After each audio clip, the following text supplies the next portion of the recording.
ഞങ്ങൾ മീൻ പിടിക്കാൻ ഒത്തിരി നീണ്ട ഇടവേള കഴിഞ്ഞിട്ട് വന്നിരിക്കുകയാണ്. ഇന്ന് ഞങ്ങൾ എലിക്കാട്ടൂർ പാലം, എലിക്കാട്ടൂർ പാലത്തിൻ്റെ അടുത്താണ്.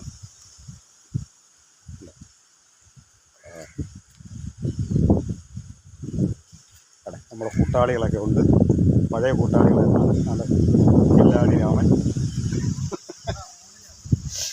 എല്ലാവരും ഉണ്ട്. അവിടെ മീന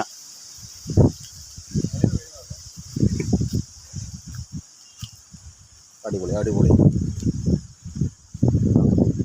ഞങ്ങളുടെ അടുത്ത കക്ഷി ഞങ്ങളെല്ലാവരും അന്നത്തെ പോലെ തന്നെ എല്ലാവരും വന്നിട്ടുണ്ട്. കണ്ട, ഇന്ന് ഞങ്ങൾ പിടിക്കുന്ന ലൈവായിരിക്കും മീൻ പിടിക്കുന്നത്. എല്ലാവരെയും നമ്മൾ കാണിച്ചു തരും. എലിക്കാട്ടൂർ പാലം.